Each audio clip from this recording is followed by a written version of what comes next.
Yo les amis, c'est Kinoui, on se retrouve aujourd'hui pour un nouvel épisode de Next Level, le jeu le plus mystérieux du Dark Web. Vous connaissez le principe, 100 niveaux et 100 000 euros à gagner, alors on perd pas de temps et on commence tout de suite, c'est parti. Kinoui.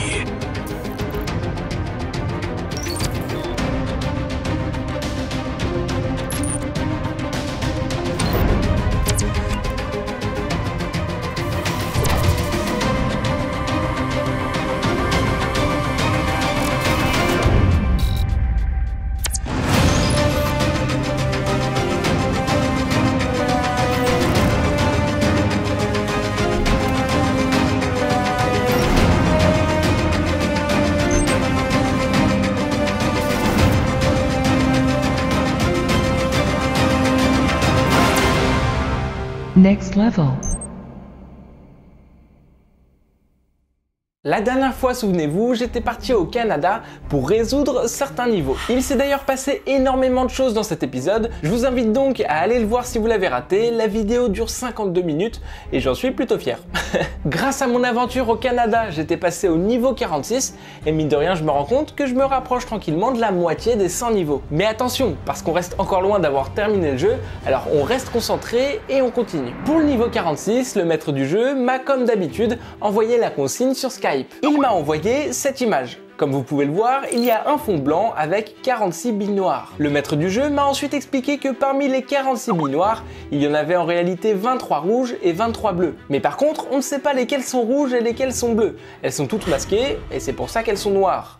Le maître du jeu m'a ensuite posé la question, combien de billes au minimum faut-il prendre pour être sûr d'avoir une paire de billes identiques? Voilà, et donc c'est ça le niveau 46, il faut juste répondre à la question.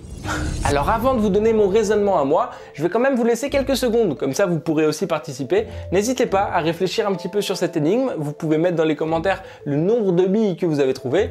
Allez-y, c'est bon? Vous l'aurez donc compris, la subtilité dans ce niveau est qu'il faut prendre le nombre minimum de billes. Et donc il ne faut pas juste donner un nombre au hasard comme ça qui fonctionne, il faut vraiment donner le moins de billes possible. Et donc, après plusieurs minutes de recherche, de calcul, etc., j'ai trouvé que la réponse était 3. Bah oui, logique. Regardez, partons du principe que je choisisse cette bille et qu'elle soit rouge. Je prends ensuite une autre bille, mais cette fois-ci, elle est bleue. Et bah maintenant, la troisième bille que je prendrai, qu'elle soit rouge ou bleue, peu importe, permettra de former une paire. Et à côté de ça, si les deux premières billes que j'avais choisies étaient de la même couleur, bah ça aurait aussi fonctionné. Bref, la réponse est donc forcément 3. Et d'ailleurs, est-ce que vous aviez réussi de votre côté? Non mais parce que je sais pas vous, mais moi en tout cas, quand j'ai vu la question comme ça, je me suis dit qu'il fallait partir dans des calculs, des probabilités, etc. Mais en réalité, pas du tout, c'est pas si compliqué que ça. Par contre, je vous avoue que j'ai quand même réfléchi plus d'une fois avant d'envoyer ma réponse définitive au maître du jeu, parce que là, il y a quand même 100 000 euros en jeu pour cette énigme débile, et donc vaut mieux pas rater là-dessus. Vous l'aurez compris, j'ai alors donné la réponse 3 au maître du jeu sur Skype, et il m'a répondu « Très bien, tu passes au niveau 47 ». Ok, bon bah ça commence plutôt bien aujourd'hui, maintenant espérons que ça dure. Ouais. Le maître du jeu m'a donc dit que je passais bien au niveau 47, sauf que par contre, pour ce niveau, bah j'ai pas reçu la consigne. Non, je vous jure, le maître du jeu ne m'a strictement rien envoyé. J'ai donc attendu sur Skype bien sagement en me disant qu'il prenait peut-être juste un peu plus de temps que d'habitude, mais après plusieurs minutes, plusieurs heures et même plusieurs jours de patience, toujours rien. Je me suis alors dit que j'allais lui envoyer un message pour comprendre un peu ce qui se passait, parce que techniquement, je risquais pas grand-chose en faisant ça. J'ai alors demandé au maître du jeu quelle était la consigne du niveau 47, et il m'a répondu « Je te l'ai envoyé ». Il me l'a envoyé. Bah non du coup, puisque moi j'ai rien. Je lui ai donc dit « Désolé, mais je n'ai rien reçu ».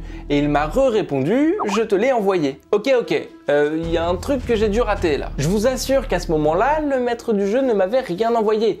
Et donc je commençais un petit peu à paniquer et je me disais il y a deux solutions. Soit il m'a effectivement envoyé un message caché ou quelque chose dans ce style que je n'ai pas du tout capté, ou alors il y a eu un bug ou un problème dans l'organisation, ce qui fait que je n'ai pas vu le message. Bref, dans tous les cas, moi j'avais pas du tout la consigne. J'ai alors pris un peu de recul sur ce jeu et j'ai attendu 1 jour, 2 jours, 3 jours, et au bout du 3e jour justement, j'ai reçu quelque chose chez moi.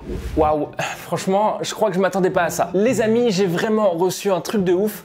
Vous savez quoi, bougez pas, je le ramène tout de suite.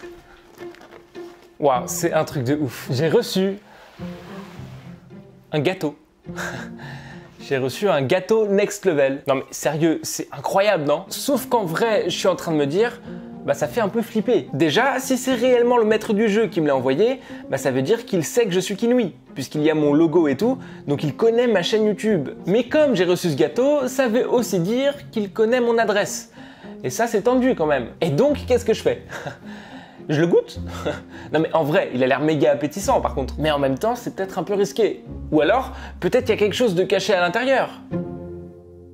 Vous l'aurez compris, je commençais vraiment à me poser beaucoup de questions. Est-ce qu'il faut que je mange ce gâteau? Que je lui envoie une photo du gâteau? Ou même, est-ce que le gâteau a vraiment un lien avec le jeu? Bref, c'était une situation vraiment très bizarre et je n'arrivais pas du tout à remettre les pièces du puzzle dans l'ordre. Puis, très peu de temps après avoir reçu ce gâteau, j'ai finalement compris ce qui s'était réellement passé.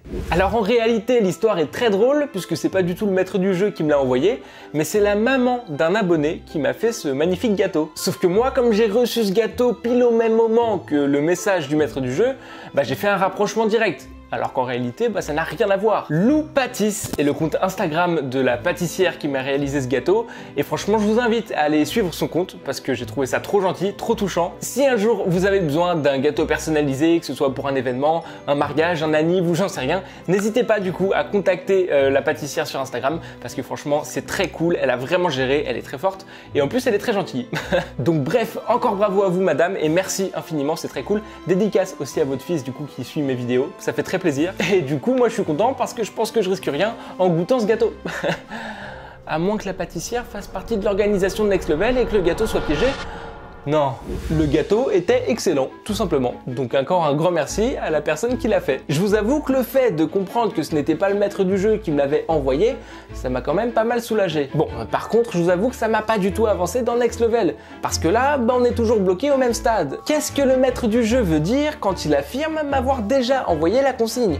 Non, sérieux, c'est chelou quand même. Puis je me suis dit, si le maître du jeu affirme m'avoir déjà envoyé la consigne, c'est qu'elle doit être dans les éléments qu'il m'a envoyés sur Skype, dans les messages précédents. J'ai alors essayé d'analyser au maximum les derniers messages qu'il m'avait envoyés, et je suis même remonté au niveau précédent, donc au niveau 46, avec l'image des 46 billes. Puis je me suis dit que j'allais justement un peu examiner cette image, parce que techniquement, bah, c'est le seul fichier récent que le maître du jeu m'avait envoyé sur Skype. Et figurez-vous que j'ai plutôt bien fait de faire ça. J'ai évidemment commencé par mettre ce fichier dans Photoshop, etc.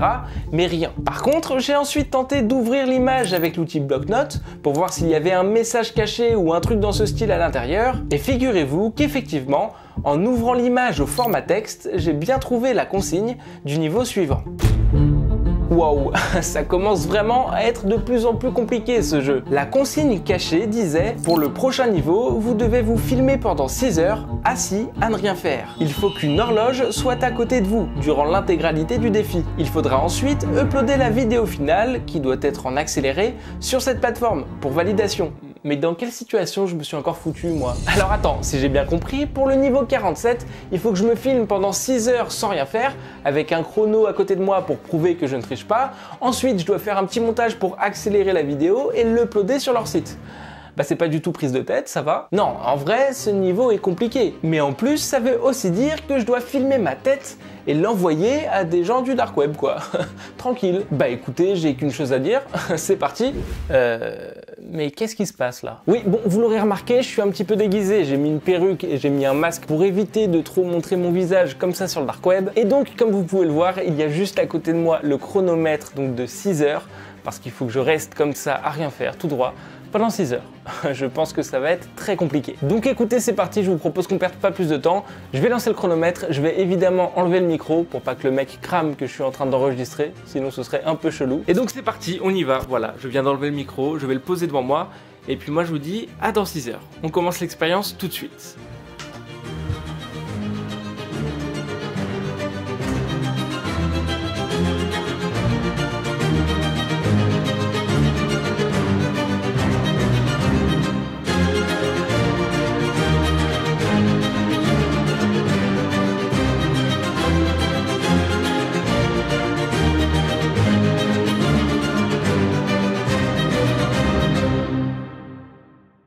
Les amis, je crois que j'en peux plus. Je vous jure, il fait super chaud. J'ai un gros éclairage là comme ça sur moi. J'avais un masque et en plus j'ai cette perruque horrible qui gratte Quoi, je suis pas très bien coiffé, c'est ça? J'ai failli m'endormir 45 fois, je crois que j'ai réfléchi à toute ma vie. J'ai eu le temps de me poser toutes les questions possibles. C'était vraiment horrible. C'était une des expériences les plus compliquées que j'ai dû faire dans ma vie.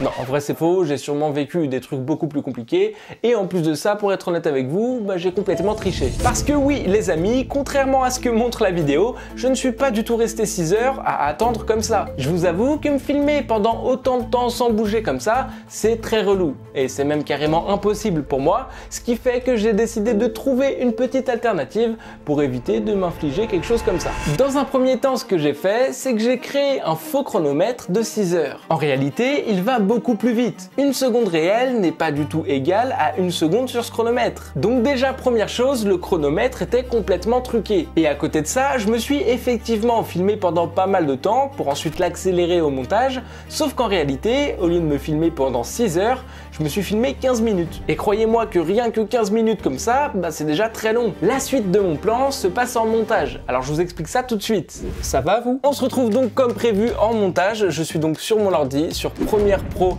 de Adobe. C'est donc un logiciel de montage qui va me permettre de truquer mon plan, puisque oui, le but aujourd'hui est de truquer un plan. On va faire croire que je suis resté assis pendant 6 heures à ne rien faire à côté d'un chronomètre. Alors comment est-ce que j'ai procédé? Lors du tournage, je me suis filmé à côté d'un chronomètre, mais en réalité le chronomètre n'était pas un chronomètre de 6 heures, il était beaucoup plus rapide. Donc déjà, rien que là c'était truqué. Comme vous pouvez le voir, là rien n'est accéléré. Moi je suis à vitesse normale. Par contre le chronomètre à côté était truqué et donc lui va beaucoup plus vite. Par contre évidemment je peux pas m'arrêter là. Si j'envoie ça au maître du jeu, ils vont comprendre que j'ai triché parce que moi je suis à vitesse normale. La première étape est déjà de détourer le chronomètre parce que ça va être notre base de montage. Donc ce que je vais faire, c'est que je vais dézoomer un petit peu comme ça sur mon écran et que je vais utiliser un outil qui permet de détourer quelque chose. Donc voilà, je vais faire un cadre très simple autour du chronomètre. Comme vous pouvez le voir, on garde maintenant que la partie droite de mon écran, là où il y a l'ordinateur, et tout le reste, tout ce qui est noir, c'est quelque chose qui n'existe pas, c'est du vide. Ce qui fait que si on regarde comme ça la vidéo,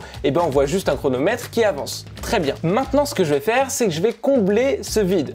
Donc en dessous, si je rajoute un rush et que je comble, hop, je peux me rajouter. Ce qui fait qu'au final, là, ce qu'on voit ici, ce n'est pas le vrai chronomètre qui était à côté de moi à ce moment-là, mais c'est plutôt la couche au-dessus que j'ai rajoutée. Mais ça se voit pas, évidemment. Et je vais accélérer tout le rush du dessous, voilà, comme ça, avec un outil qui permet d'accélérer, tout simplement. Et donc maintenant, voilà ce que ça donne si on regarde le résultat. Comme vous pouvez le constater, tout est accéléré. Ah oui, et puis ce que j'ai fait pour crédibiliser encore plus la vidéo, c'est que le début et la fin de toute cette séquence, je l'ai mis à vitesse normale. Comme ça, c'est un peu plus crédible, quoi. Vous l'aurez compris, j'ai donc complètement triché pour ce niveau 47. J'ai donc ensuite uploadé la vidéo en accéléré sur leur site en question, et après quelques minutes de vérification, un message est apparu sur le site avec écrit « La vidéo n'a pas été validée, tu es disqualifié de Next Level ». Waouh, ok.